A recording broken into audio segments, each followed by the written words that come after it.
welcome to episode 2. We are so grateful for you to be here on We Are Human, where we have a podcast where we're exploring what does it actually mean to be human in this very technology-driven world. I'm Andrea, I'm Susan Leonardson. and this is the We Are Human podcast. Welcome. In today's episode, we're going to get a little bit more into the meat and potatoes of the problem that we are exploring on this show. And when I say what I'm about to say, you might say, oh, yeah, I get it. Or even the title of the show, We Are Humans, right? You might have a ton of understanding of what you think you know what that means.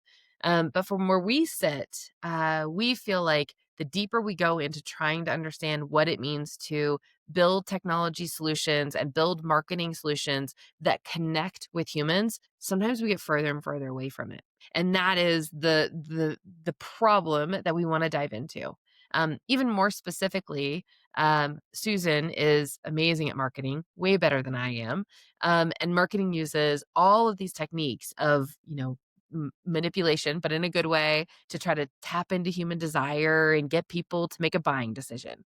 And then we build delivery systems. Yeah, go ahead. Susan, did you want to add I on was to just that? gonna say persuasion is probably the word. Yes. There you go. Yes. See, Manipulation in a good way equals persuasion, I think. there you go. Yes, perfect. Yes, persuasion. So well said. Yeah. So it's like, and so it's like motivating people to make a buying decision. And then where we spend the majority of our time is in delivery systems, where again, Susan makes these amazing nurture sequences that are trying to drive people back into, hey, you said you want to do this thing, come and do it. It's here. And we have these big delivery systems that we build where we're actually monitoring human behavior. Like we are getting signals that we think that they should be doing. We are like, oh, we should see this behavior. Are we seeing it? Like we believe in our heart of hearts, we are really trying to see the human and show up where they are and serve them the best way possible. But yet at the end of the day, we still see drop rates. We still see people like not doing the thing that they want to do. We still see it where the entrepreneur gets burnt out and feels like they're not connecting with their audience.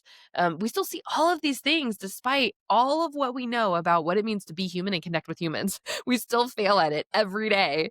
And so that's the problem we want to dive into of like, why is that?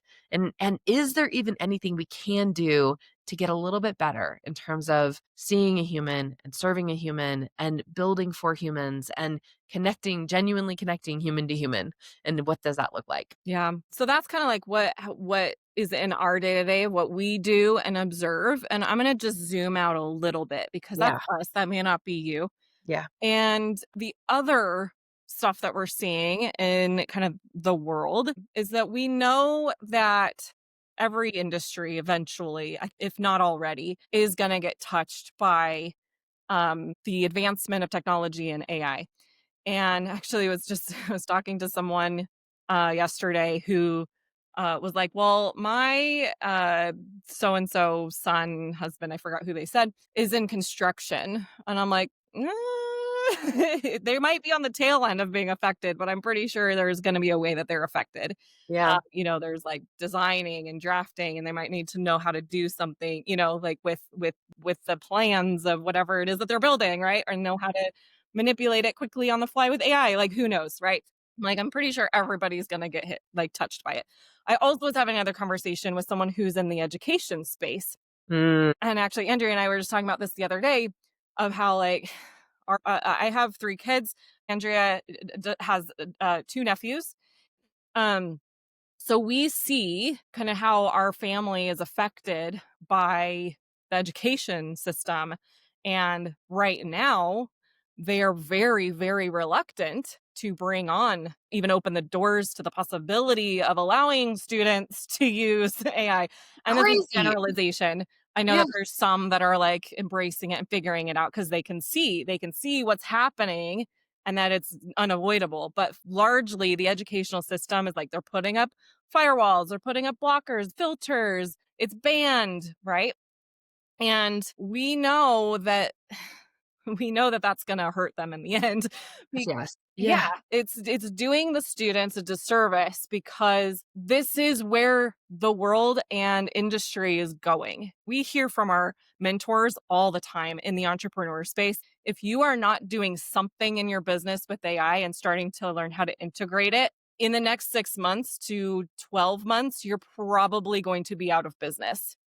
And Like, that's scary. It's obviously I think it's a faster paced problem in the entrepreneur space because we're early adopters, and if you're not keeping up with everybody, the perceived value of you to your customers isn't as great as someone else who is keeping up Yeah. with technology. Well said. Yeah. But in the other industries, they're a little lagging behind, so it's like, well, what does it mean for that? What does it mean for our kids who their career prospects might depend will I'm going to say will because I fully believe it will depend on them knowing how to AI prompt, will depend on them knowing how to create automations Yeah. within technology. Yeah. We have a developer who his career is literally coding and developing software, and he's like, okay, I got to dive into the AI stuff because I think I can do these things faster now. Like, if you're not using AI to make yourself faster, you're a little less valuable than the person who is. Yeah. So that's the bigger problem that I'm seeing is like, it's how do we get the world, generally, like the population, to see that it is a tool? It is a tool that they need to learn how to use. And then also come back to the problem of like, but let's use it responsibly, not be lazy with it. And also, like, we have to figure out how to stay human. As I mentioned in the last episode, like, we don't want to lose our creative muscle either. Yeah. Um, we don't And I have the answers, but that's what we're and gonna talk about. Yeah. yeah, and I would almost say, like, not just stay human, but amplify humanness. So, again, like, you and I have explored a lot. So we run these little experiments trying to understand how we can leverage technology in order to help people make behavioral decisions, meaning, like, keep going in that program, keep learning that skill, keep, like, sending us the signals that you're doing the thing, right? And so we run these experiments, and I think if we can just understand how to interact with technology in the right way, it actually amplifies our humanness because we have to lean into the things that are uniquely us, that are uniquely human, that actually make a better product. There's this saying in like culinary world, right? And I believe it so deeply. And that is the more love that the chef puts into the dish, it will be felt by the people eating the dish, right? Like, and I believe that with every ounce of my being. And I think that technology is the same. The more love and humanness that we can put into the interaction, it is felt on the other end of the recipient of what you're making. Whether that be using AI for copy, whether that be using AI to do some like solve a math problem, it doesn't matter. Like I think that it is like, how do I dig deep and make this more human? Like and that invites me into okay, well, what makes me human and bring that forward. And yeah, diving into that problem. How do we do that consistently? Because gosh, that's asking a lot sometimes when we just want a quick fix. We just want something done. Yeah. Yeah. Well, and there's not a whole lot wrong with that. There's nothing we all, are just trying to get by. Also, like the other meaning of we are humans. We're only human. Like, we have fallacies. We're all learning. And I think that that's also going to be the undertone of the podcast to remember is like, well, we Mhm, are human. mhm. Yes, true. And yeah, I think there's so many things that I'm just really excited to dive into. The funny backstory on the naming of this show. We spent probably 2 months at least. Like, in our mind for like 8 months, we knew we were gonna do this show. But like for 2 months, we were like, okay, we gotta get the right name. And we knew that, what was gonna be about. And we landed on We Are Human because it does allow us to tap into everything we've been talking about. But like, this is not a business podcast. We will talk about some business stuff occasionally. We will talk about our business specifically occasionally. We will probably talk to our guests about their business a little bit, but this is not a business podcast. This is like something we are deeply rooted and interested in because we believe that if we don't as a society talk about this problem and how we come together and solve it in our individual efforts, in our joint efforts, the society is going to be lost. Humanity is going to be lost. So that is the mission. We want conversation around this. Yeah, so well said. Yep. And I think it's also we want conversation around that. I think you said it perfectly, Susan, of just that we do prioritize human connection, and seeing a human for all of their humanness is at the core of it has to be at the core of everything we do and every decision we make.